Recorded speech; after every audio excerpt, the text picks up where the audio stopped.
João, capítulo 1, versículo 35. Se o irmão encontrou, diga amém.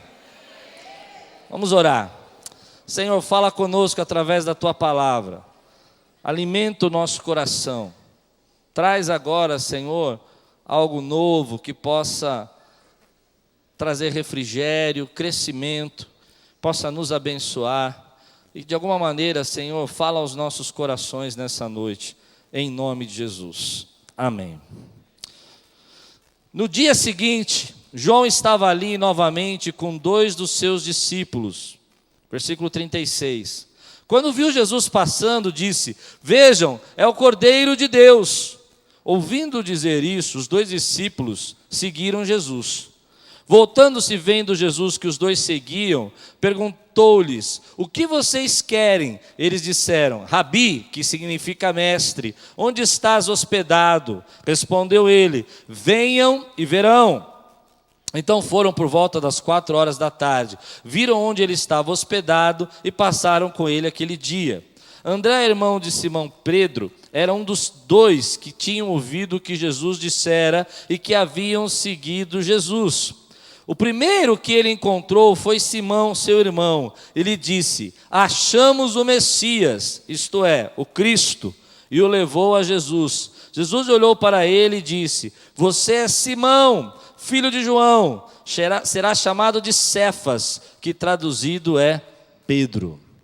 Hoje eu quero ministrar e aproveitar a feira de ministérios aí que nós vamos ter, para falar sobre fazer o que Deus quer. Ou seja, seguir o chamado de Deus para a nossa vida.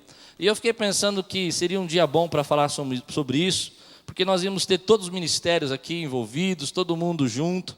E me lembrei de uma das primeiras aulas que eu tive no meu seminário, que falava sobre André. Há 20 e poucos anos atrás, primeiro dia de aula, assim, um professor chegou com uma prancha de surf, e ele começou a falar sobre a vida de André, e eu me lembro que aquilo marcou muito a minha vida no seminário. André é um personagem, é um apóstolo, que a gente não sabe muita coisa dele. A Bíblia não fala que ele pregou, não fala que ele ganhou multidões, não fala que ele escreveu livros, não fala que ele escreveu evangelhos. Nós não sabemos muitas coisas, a não ser em alguns momentos que André aparece. E esses momentos que André aparece, o apóstolo André, ele aparece fazendo exatamente o que está acontecendo nesse texto, trazendo para Jesus pessoas. E nesse encontro, a Bíblia está dizendo para nós que ele era um dos discípulos, André era um dos discípulos de João Batista. E João Batista viu Jesus passando. Ele diz: olha lá o Cordeiro. E André abandonou então aquele discípulo de João, abandona ali João naquele momento e vai seguir Jesus.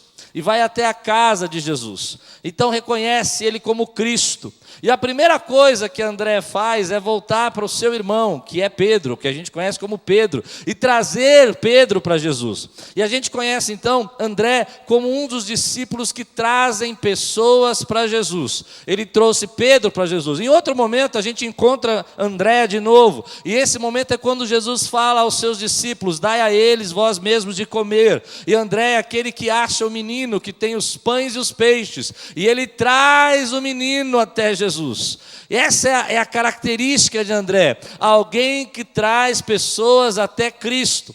Mas o interessante nesse texto é que André, embora tenha sido o primeiro a encontrar Jesus, tenha sido a primeira pessoa a encontrar Jesus, ele não é o primeiro discípulo e nem vai fazer parte do círculo mais íntimo de Jesus. Quem vai fazer parte disso é Pedro. E a gente percebe nesse texto que ele traz Pedro até Jesus, e Pedro recebe uma palavra de Jesus. É Pedro quem escuta de Jesus: tu és Simão, Cefas, vai se tornar Pedro, porque você sabe depois da história que ele vai ser colocado como pedra, e na verdade a Bíblia está dizendo que Deus ia usar a vida dele para falar aos judeus, e a gente conhece a história. Mas o que me chama a atenção nesse texto é que André, ele é chamado primeiro e conhece primeiro a Jesus, mas ele não tem problema nenhum de ser o segundo. Ele é o segundo naquilo que Deus está fazendo naquele momento. E para ele, Está tudo bem em ser o segundo. E essa é uma das grandes lições que eu aprendi no começo do meu ministério. Se você quiser ser o primeiro em tudo, querido, se você quiser sempre ser a primeira pessoa, se você quiser sempre ser o mais notado, o reconhecido, sempre alguém aplaudindo você, ou dizendo, olha como você é bom, como você é fantástico, você vai trazer problema para a tua vida. Você precisa aprender a ser o segundo em alguns momentos. Ceder. Não se importar que a pessoa que você conhece, ou que você trabalha, ou que você tenha os seus momentos, tenha as suas bênçãos. A Bíblia está me ensinando e está ensinando a você que nós precisamos aprender em alguns momentos, olhar para a nossa vida e dizer assim, tudo bem, Deus pode fazer coisas boas para os outros também, tudo bem para você? Amém? Posso ouvir glória a Deus por isso? Tudo bem. Não há problema nenhum, não há nada de errado. Em alguns momentos da minha vida eu tenho que ficar quietinho e escutar o que as outras pessoas têm para dizer. Não há nada de errado que em alguns momentos eu apresente uma pessoa para trabalhar e infelizmente, ou felizmente, muitas pessoas vão dizer infelizmente, eu diria felizmente, ela prospere também. Deus pode te usar como Ele quer. Deus pode te usar onde Ele quer. E às vezes, querido, nós temos um certo ressentimento. Eu fico imaginando André dizendo assim, Jesus, como assim? Eu te achei primeiro, eu te encontrei primeiro, e o Senhor vai e profetiza a Pedro, porque o Senhor não falou nada para mim. Eu que fui o primeiro a reconhecer que Tu és o Cristo, e o Senhor está falando coisas boas para Pedro e não falou para mim. E aí me levou a pensar de uma das características muito difíceis quando a gente não consegue aprender a ceder um pouco, seja na nossa família, seja no casamento, seja no relacionamento, seja no trabalho. Pessoas que querem estar sempre sendo o primeiro, são pessoas que rivalizam o tempo todo. Rivalizam com sua esposa, rivalizam com a sua família, rivalizam com seus pais. Você entende o que eu estou pregando aqui? Pessoas que não conseguem ceder em nenhum momento, são pessoas que estão o tempo todo rivalizando com o outro, o tempo todo discutindo com o outro, não consegue em nenhum momento da sua vida dizer, tudo bem, pode ir, vá você, seja abençoado, seja feliz. Mas o que o Evangelho está ensinando para mim e para você, é que nós precisamos diminuir essa rivalidade, e precisamos ver pessoas sendo abençoadas, e nos alegrar com as bênçãos que Deus traz na vida dessas pessoas. Precisamos levantar as nossas mãos e agradecer se Deus fizer coisas extraordinárias na pessoa que está do seu lado. E tudo bem para você, tudo bem, meu irmão, se você chegou primeiro, mas quem recebeu a maior parte foi outra pessoa. Por quê? Porque para Ele e por Ele são todas as coisas, meu irmão. É para Ele, é por Ele, todas as coisas. Mas quando a gente começa a rivalizar, até com nossos irmãos dentro da igreja, e começamos a não aceitar que Deus use uma pessoa, e Deus use outra de outra maneira, e Deus chame outros para fazer coisas diferentes, e existe rivalidade na igreja, essa igreja não cresce, essa igreja não prospera. Para que haja prosperidade, nós precisamos diminuir a rivalidade, e precisamos nos alegrar com as bênçãos dos nossos irmãos, precisamos dar glória a Deus, por aquilo que Deus quer usar os outros também. Você pode dizer amém por isso, meu irmão? E a gente não percebe quando isso entra no nosso coração. A gente deixa isso entrar. E eu fico pensando que em alguns momentos da nossa vida a gente tem que aprender a dizer, Deus, o que importa é o resultado. E o resultado é que vidas sejam salvas. Hoje nós estamos tendo uma feira de ministérios. E nenhum ministério é maior que o outro, todos são importantes, todos fazem parte de um corpo, e todos existem por causa dele, para a glória dele. Amém? E às vezes a gente não consegue entender isso, porque a gente fica pensando, não, porque eu acho que eu não tenho sido reconhecido como eu deveria. Eu fico imaginando André dizendo, Jesus, o Senhor não está me reconhecendo como eu mereço. Jesus, o Senhor não está me usando como eu deveria ser usado. Sou eu que cheguei primeiro. Esqueça isso, querido. Por Ele e para Ele são todas as... Você pode levantar sua mão aqui, dizer com toda a tua voz aqui, por Ele, para Ele. Vamos dizer juntos, por Ele, para Ele são todas as coisas. Aleluia! Glória a Deus!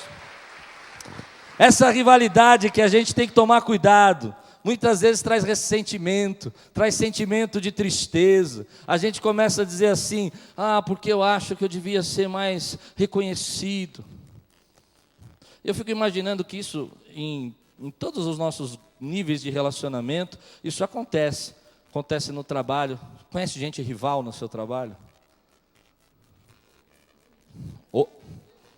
Não é? E dentro de casa, existe marido e mulher que rivaliza? Eu acho lindo quando vocês se entregam.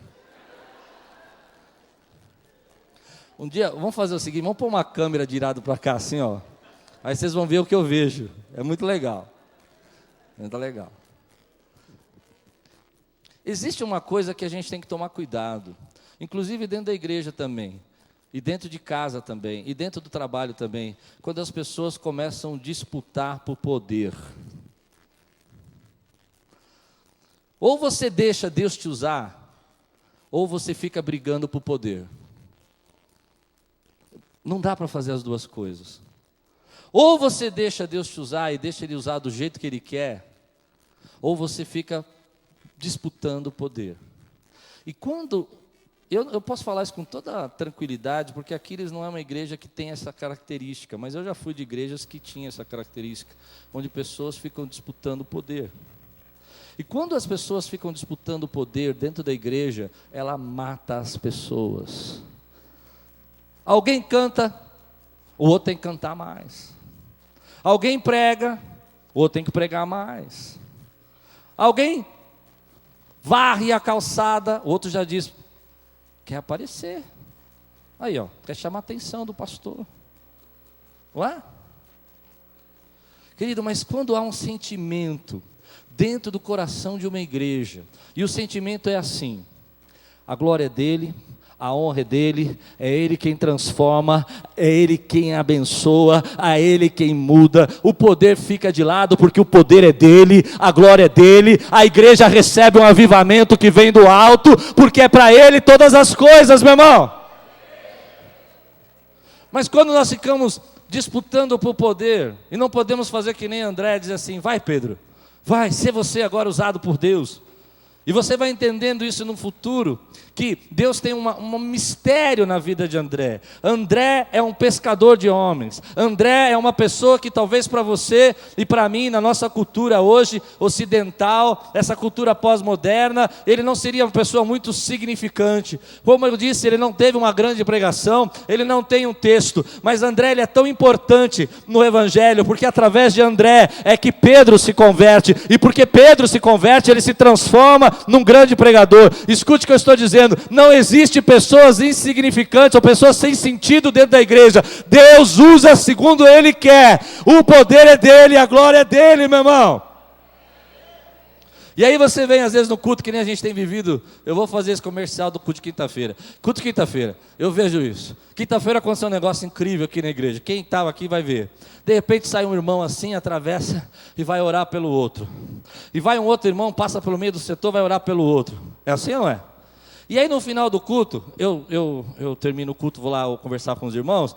Eles não falam da minha pregação, eles não falam do louvor. Eles falam: teve uma irmã, teve um irmão que orou por mim, eu senti o poder de Deus na minha vida, eu senti o toque. São os Andrés se manifestando dentro da igreja. Gente que não está importando se ela vai ser notado, gente que não está se importando se alguém vai dizer: olha como você ora bem. Gente que está disposto a servir a Deus. E se nós essa noite estivermos dispostos a servir a Deus, a unção de Deus encherá esse lugar da glória dele, meu irmão.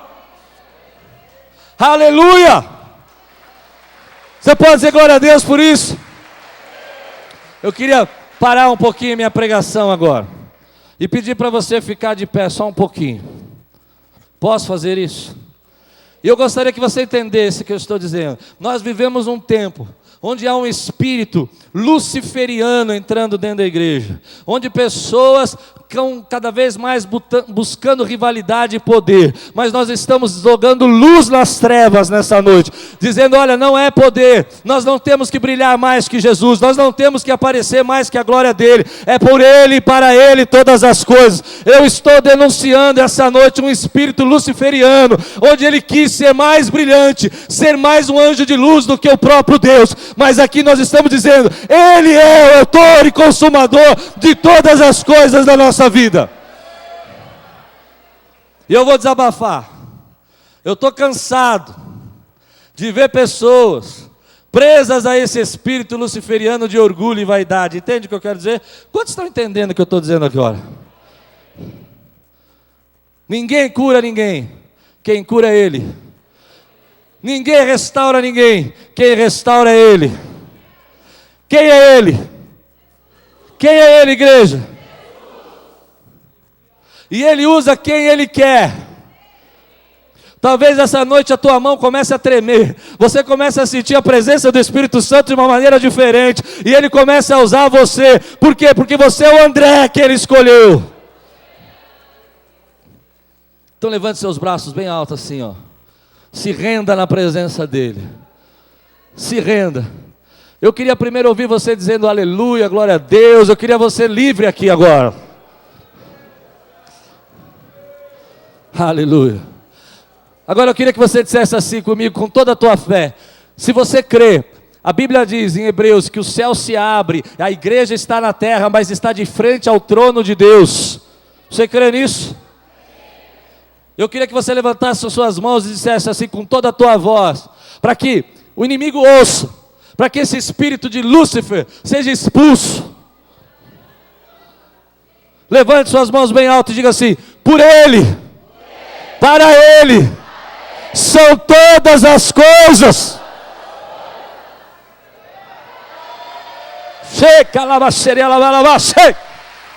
Aleluia, aleluia. Não há espaço para disputar poder. Não há espaço para disputar poder. Quem cuida das crianças, quem toca, quem limpa, quem ajuda, são todos servos do Deus Altíssimo, ungidos para a glória de Deus. Aleluia. E até aquilo que eu não sei. Porque outro dia conversando com minha irmã aqui da igreja, ela falou para mim: pastor, eu não falo muito na igreja, mas lá onde eu trabalho, eu tenho um culto, e eu reúno as pessoas. Eu nunca ouvi falar desse culto, eu não sabia, e eu oro com elas, eu abençoo. Essa é o André, meu irmão. E a nossa mentalidade precisa mudar. Entende? Porque às vezes você fala assim: ah, Deus não me usa. Talvez Deus esteja te usando até mais do que eu, meu irmão, e você não sabe. Você pode aplaudir o Senhor nessa noite, querido? Aleluia. Glória a Deus. Pode sentar, meu irmão querido. O que eu estou dizendo é que Deus tem chamados diferentes para nós. E nós precisamos, se quisermos ser fortes, se quisermos prosperar, se quisermos ver coisas novas acontecendo da parte de Deus, é reconhecer esses chamados diferentes que Deus tem. Pessoas são chamadas de formas diferentes, são usadas de formas diferentes. E André, para mim, é aquele modelo de evangelista silencioso. Alguém que a gente às vezes nem percebe, mas ele está ali sentado, falando de Jesus para uma pessoa. Ele está no trabalho, encontra alguém, ele semeia. Não é? Por quê? Porque quando a igreja entende e aceita que Deus tem chamados diferentes, e não fica disputando, ou trazendo projeções, ou a gente chama isso na teologia de projeção de dons, é achar que todo mundo tem que ter o mesmo dom. Eu fico imaginando uma casa, por exemplo, que eles cozinham aqui, sabe fazer comida, legal, fazem mesmo. Você já teve aquela sensação de abrir a gaveta da casa e você não achar o utensílio que você precisa para fazer a comida? Já teve ou não? Uma faca boa que corta, uma concha do tamanho certo. E às vezes a gente, como igreja, a gente quer ser todo mundo ralador de queijo. Deu para entender? Você pode imaginar a sua cozinha só com ralador de queijo. Você não tem garfo, você tem ralador, você vai comer com ralador de queijo. Você não tem concha, você vai comer com ralador, vai pegar com ralador de queijo. Como é que seria essa cozinha? Uma bagunça. Mas Deus, na sua sabedoria, Ele distribui os talentos, os dons, os chamados, e dá ministérios, e dá poder, e dá autoridade, segundo a vontade dEle, querido. E Ele vai colocando as pessoas nos lugares certos. Eu fico imaginando ali André ouvindo Pedro, a palavra de Jesus para Pedro, e ele entendendo isso, que Deus tem um chamado. Isso para acontecer na igreja, acontecer na nossa vida, a gente precisa ter um coração de servo. Enquanto o nosso coração não é um coração de servo, a gente não consegue aceitar que Deus use outras pessoas, a gente não consegue entender que Deus possa fazer com outras pessoas. Uma das coisas que eu aprendi no meu ministério, logo no começo, antes de eu ser pastor, é que a gente precisa ter um coração de servo. E eu me lembro que, quando eu comecei a ministrar louvor, tinha 19, 20 anos de idade, o pastor da igreja que eu frequentava, ele tinha um hábito assim que era bem ruim, era até vergonhoso. Quando nós estávamos ministrando louvor, e tocando e adorando, e a igreja começava a fluir no Espírito, o céu se abria, ele pegava o meu microfone, arrancava o meu microfone e fazia assim, com a mão assim, desse jeito, sério. Quem lembra disso aqui? Quem é da época lá? Raquel, Débora, né? E era assim. E eu começava lá a cantar o primeiro hino, o segundo hino, ele... A igreja já estava no mover. E um dia a sogra dele falou assim para mim: você não fica triste que ele faz isso com você? Eu acho um absurdo. Como ele põe a mão assim, a sogra dele. Que sogra abençoada, né, pessoal? Nossa, tá vendo? E aí eu aprendi uma lição. Eu disse para aquela mulher, eu falei assim, eu não fico triste, porque quando ele faz assim, eu entendo que aquilo que Deus queria fazer, Ele já fez. E que por Ele e para Ele são todas as coisas. Mas depois de alguns anos eu fui aprender uma grande lição, a gente tem que ter um coração de servo. E uma das maiores lições que eu aprendi na minha vida, que trouxe prosperidade, trouxe bênção, é que se você não sabe ser o segundo, você não pode ser o primeiro. Quem pode dizer amém aqui? Muitas pessoas querem ser o primeiro, mas não sabem ser o segundo. Elas querem chegar, como eu costumo dizer aqui na igreja, para os íntimos, chegar chegando, sabe? Cheguei chegando, vamos revolucionar tudo, vamos mudar tudo. Eu me lembro que eu tive um funcionário, e ele chegou na empresa, ele falou assim, porque na empresa de onde eu vim, nós não fazíamos assim. Já queria chegar chegando.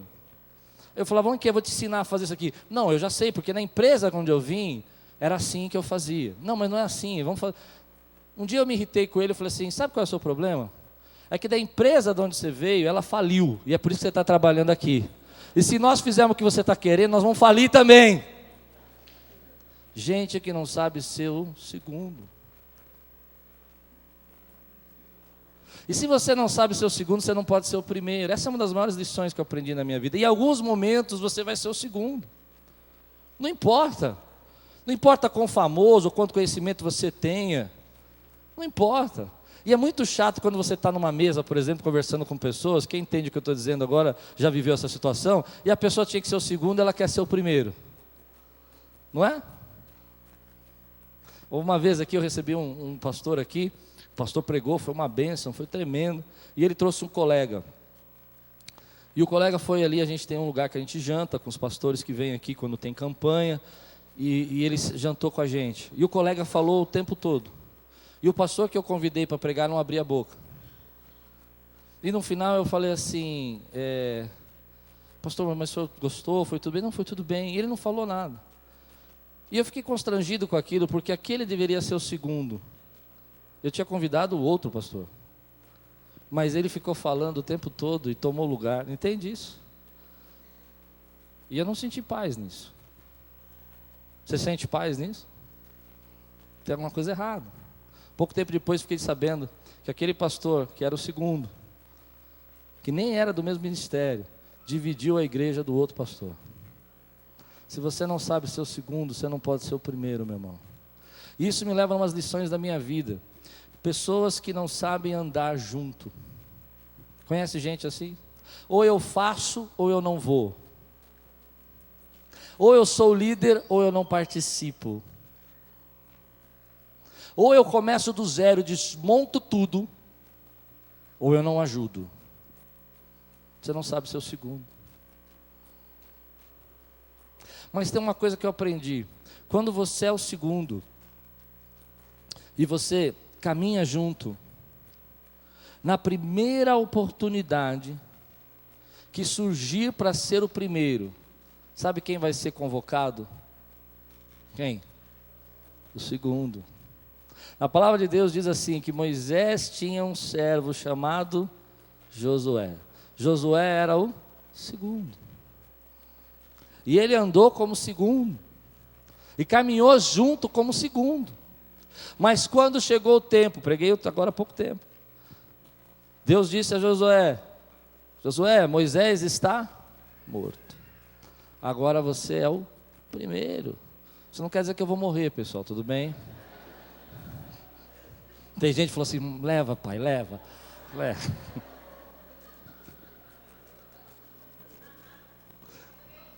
Filma a Lupe agora, filma a Lupe.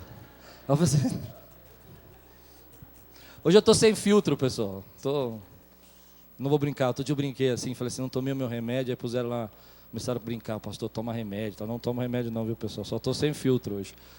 Mas é verdade, as pessoas querem chegar, elas querem crescer no seu ministério, elas querem prosperar no seu trabalho, elas querem receber novas promoções, mas elas não conseguem ser o segundo. Elas não conseguem caminhar junto, elas não conseguem crescer junto, elas não conseguem ter um coração de servo, de dizer, está aqui Deus, eu vou fazer pelo Senhor. E se as pessoas não notarem você? E se as pessoas não reconhecerem você? E se as pessoas não verem o seu potencial? Querido, existe um Deus que vela e zela por nós, querido, que ainda que ninguém... Eu tenho uma convicção, de manhã eu falei isso, depois me arrependi, vou falar de novo, vou me arrepender de novo, mas a vida é assim, de pregador é assim. Eu tenho uma convicção, se um dia, depois de eu ter sido bênção na vida de algumas pessoas, eu for jogado fora, deu para entender ou não? Vocês me joguem fora, não tem problema, porque eu não fiz para você, eu fiz para Ele. Porque o dia que eu fizer para você e não para Ele, eu vou me decepcionar. Por isso tem muita gente decepcionada, entende? Porque Deus fala assim, olha, fica aqui, seja o segundo, caminhe junto, e você fica esperando que a sua líder, o seu líder fala, olha, você é incrível, olha, não é você, vai chegar uma hora que Deus vai derramar uma unção poderosa sobre a sua vida, as pessoas vão ver o que Deus está fazendo, e Ele vai te levantar e vai te colocar em primeiro lugar, meu irmão, porque Ele chamou você, e ainda que as pessoas não percebam, não precisa forçar, eu tenho uma experiência com isso, muito, muito interessante. Vida ensina a gente. Eu sempre ministrei louvor. E quando eu cheguei no Havaí, que eu fui fazer um curso de 30 dias, eu não disse para ninguém que eu ministrava louvor, nem que eu tocava violão. E nem que eu tocava, eu não toco muito, mas nem que eu tocava. E foi interessante que um rapaz olhou para mim e falou assim, vem aqui, eu queria que você tocasse com a gente. Eu falei, tudo bem. Você não precisa se promover. Porque eu nem sabia se Deus queria que eu tocasse lá. E outra que ia ser uma coisa muito difícil, que eu tinha que acordar às 5 horas da manhã para poder tocar. O culto era 6h15, então do jeito que eu gosto de dormir, não era um bom culto para mim. Mas eu vou contar o que aconteceu. Eu toquei os 30 dias. E teve um dia que eu perdi a hora, cheguei mais tarde, claro. Quem me conhece sabe que eu gosto de ficar acordado à noite e dormir de manhã. Não posso. Mas é uma alegria para mim quando eu posso dormir tipo 10 horas, 11 horas da manhã e ficar até 4 horas acordado, assim, 3 horas. Acredita nisso? Ora por mim para Deus mudar isso. Eu pensei que depois que eu ficasse velho Deus ia mudar, mas não mudou. E eu cheguei naquele dia atrasado e eu não toquei. Começou a ter uma rivalidade também, eu me lembro que começou a ter umas disputas lá para quem tocar, quem ia tocar na banda e tal. Montaram uma banda lá. E eu fiquei sentado. Eu não gosto de rivalidade. Nunca gostei. E aí o rapaz começou a me chamar. E eu olhei assim.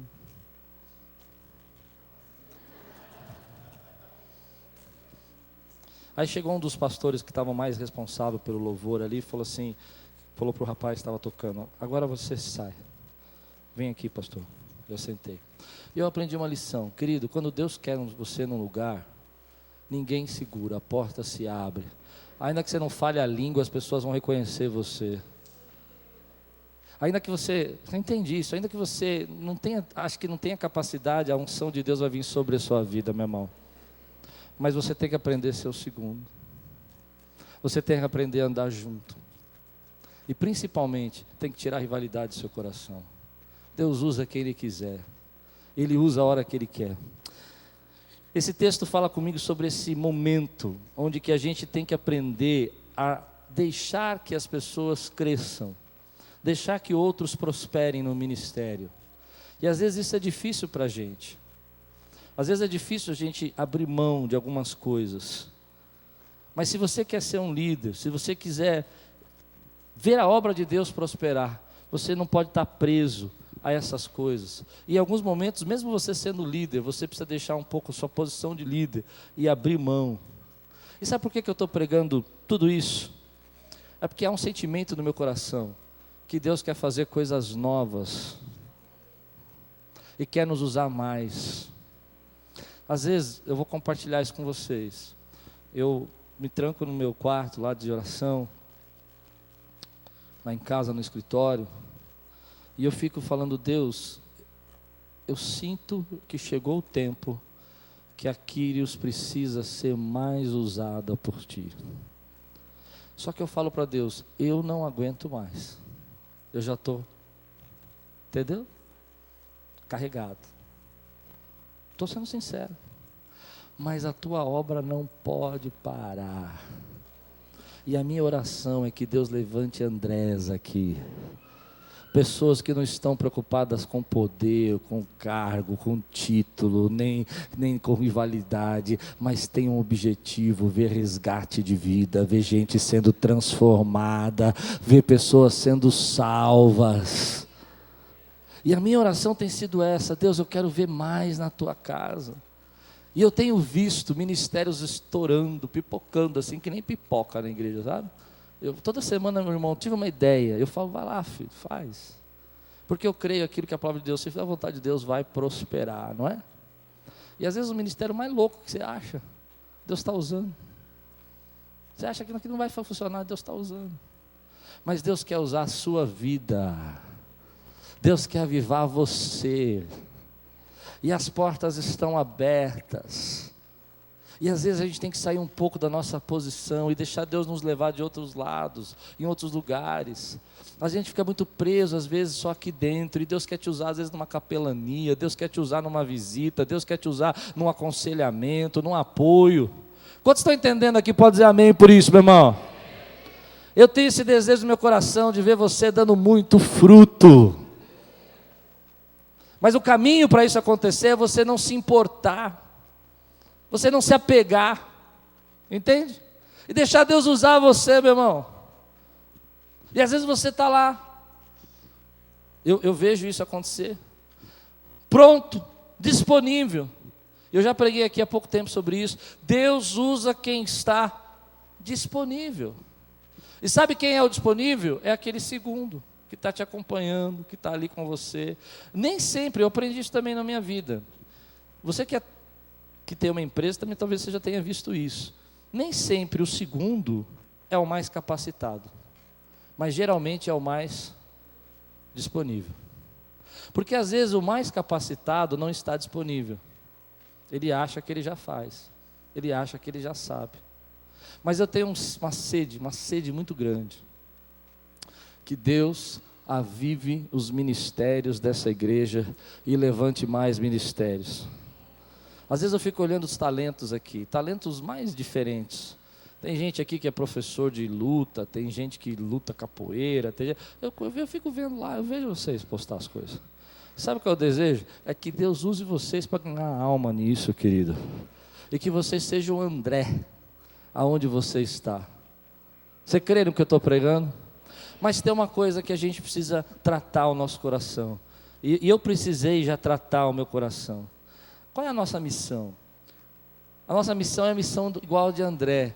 Tornar a igreja, não a igreja, mas tornar Jesus acessível para as pessoas. Jesus tem que ser acessível. E às vezes nós não entendemos que, como servos de Deus, nós vamos tornar e levar as pessoas a Cristo com o nosso testemunho, com o nosso talento, com a nossa forma de agir. E eu queria fazer uma pergunta para vocês: é certo falar de Jesus? Quero fazer uma pesquisa. É politicamente correto falar de Jesus? O que você acha? A gente não deve falar de Jesus ou deve falar de Jesus? Essa é uma questão que me preocupa muito nos dias de hoje. Porque eu vejo que nós publicamos tantas coisas no nosso Face, nós escrevemos tantas coisas nas redes sociais, nós mandamos recados assim, e frases, e parece que isso é o suficiente, nós já estamos falando de Jesus. Mas deixa eu dizer uma coisa para você: é o seu testemunho que fala de Jesus para as pessoas. E existem pessoas do seu lado que precisam que você sinalize Cristo para elas, como André fez. A única coisa que André fez foi dizer: eu encontrei o Messias, eu encontrei Cristo, eu encontrei quem eu procurava, Cristo. E quando você sinaliza Jesus para as pessoas, o seu coração tem que estar tão livre para dizer: Senhor, usa essa pessoa como o Senhor quer, faz do jeito que o Senhor quiser. E aí entra numa questão que eu fico pensando: talvez Deus olhe para você hoje e dissesse assim, dessa maneira: escute, posso usar você para ganhar Pedro? E posso usar Pedro para pregar para 3.500 pessoas, 3.000 pessoas? Tudo bem para você? Vou tentar trazer isso para a minha realidade hoje. Obrigado. Eu às vezes tenho que sair dali, é muito quente. Às vezes vem pastores aqui me pedir conselho. Como é que eu faço na minha igreja? E aí outro dia eu estava aconselhando um pastor, e ele está prosperando muito. E veio assim na minha cabeça assim: e se a igreja dele crescer mais que a sua, tudo bem para você? Tá bom, então eu vou tirar de mim. Eu começo sempre batendo em mim, você já percebeu. Agora eu vou bater em você, tá bom? Aí você evangeliza uma pessoa. Aquela prima sua, fofoqueira, chata, sabe? Aquela que você fala: essa eu não vou falar de Jesus, porque dá de ela aceitar. E se ela aceita, eu vou ter que aguentar ela na igreja?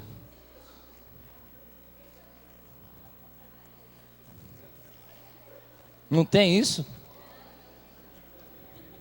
Tem ou não? Não? Aí ela aceita Jesus. Aquela. Lembrou? Oh, tem gente que está até lembrando assim. Essa. Ela aceita Jesus. E eu vou pegar agora no calo das meninas aqui, das mulheres. Pode ser ou não? E você está esperando o varão da carruagem de fogo, o resgatador, o teu Boaz.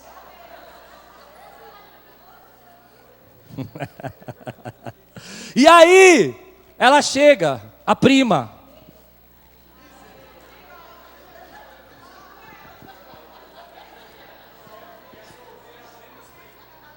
Hã?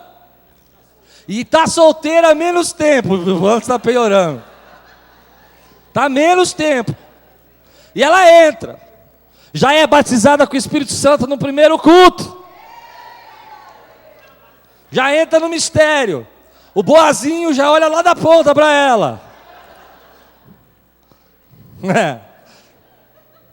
Tudo bem? Tudo bem? Por ele e para ele são...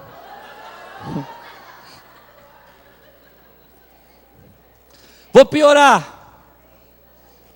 Você traz aquele teu colega de trabalho, aquele que você apelidou dele de Omala, sabe? No teu iPhone você colocou, no teu fone você colocou mala, quando toca. E ele fala: cara, eu preciso ir na sua igreja. E ele vem. E ele recebe. Amém? E na outra semana ele faz a campanha. E cai de cabeça. Chega no trabalho. Aquela promoção que você está esperando. Deus derrama sobre a vida. E aí ele chega para você: cara, tenho que te agradecer muito. Depois que você me levou para Jesus, meu salário dobrou. Comprei até uma SUV para vir trabalhar.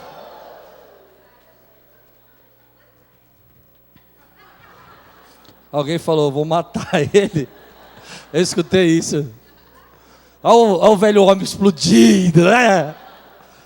Aí você olha para ele e pensa e diz: por ele, para ele.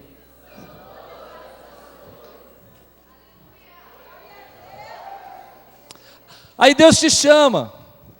E ele fala assim, isso aconteceu comigo, tá? É uma experiência real. Ele fala assim: eu vou te usar. E eu quero que você entenda que para Deus o grande não é a mesma coisa que para nós é grande. Vou explicar isso. Quando eu fui chamado, Deus me colocou, eu entrei numa crise com isso. O que é ser grande para Deus?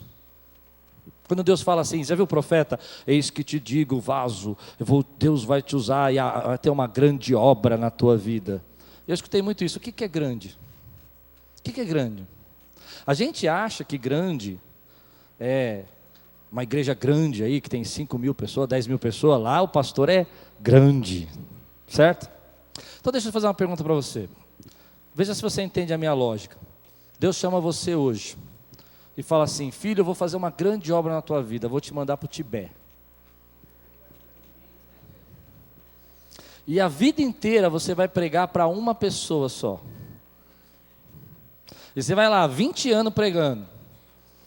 Você faz de tudo, faz chazinho, faz convite. Ninguém se converte, ninguém aceita. Ninguém. E você escuta: filho, tem uma grande obra na sua vida. E aí você olha para os ministérios do lado, 5.000, 10.000, gente caindo pelo telhado, assim, fila para entrar na igreja. E sei lá, no Tibete, da Lapa, arrancando toco. Escute. Não, isso é só um exemplo. Lapa foi só um exemplo. Depois de 10, 20 anos que você está pregando, uma pessoa se converte. Uma. Você volta para casa. Chegou o seu tempo, acabou. Não dá mais Tibete. Volta para São Paulo. Volta para a tua vida normal. Aquela uma pessoa traz 3.000 tibetanos para Jesus. Quem foi grande? Eu vou dizer para você quem eu acho que foi grande. Para mim, quem renuncia mais. Quem está no centro da vontade de Deus. E se o centro da vontade de Deus é você estar onde você está, você é grande, querido. Grande é aquele que se sujeita, se submete, deixa Deus usar como Ele quer. Não adianta você dizer para mim que você é grande e Deus está te mandando para o Tibete e você quer abrir uma igreja na Riviera Francesa, de frente para a praia, entendeu? E você sabe que não é lá que Deus te quer. Quantos querem ser grandes aqui para Deus? Para Deus, faça o que Deus está mandando você fazer. Não existe trabalho para Deus insignificante. Não existe, querido. Nós temos um problema sério em entender grandeza com Deus. E eu muitas vezes já me perguntei isso para Deus. Grande é fazer e estar no centro da vontade de Deus. E às vezes você tem que estar lá num trabalho que você não quer estar. E tem que ser o segundo. E tem que abrir mão. E não pode rivalizar. E você entende que não é uma disputa de poder, e Deus te coloca ali, e você não entende por que você tem que ter um coração de servo, e às vezes dentro do seu trabalho você tem que ser servo mesmo, e você quer mandar tudo embora, mas Deus está dizendo: fica aí, fica aí, fica aí, você é grande, porque você se sujeita à autoridade e à vontade de Deus. Você é grande porque você está fazendo o que Deus manda você fazer. Você é grande porque você está deixando Deus te usar para onde Ele quer e a hora que Ele quer. E aí tem uma coisa que eu fico perguntando assim para você, e eu queria terminar minha mensagem assim. Se Deus chegasse para você e dissesse assim: tudo bem se eu te usar assim?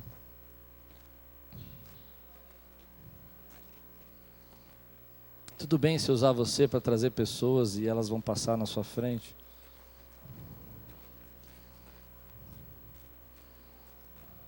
Tudo bem se eu te colocar onde eu quero, como eu quero. Tudo bem se eu fizer de você segundo a minha vontade e não a sua vontade.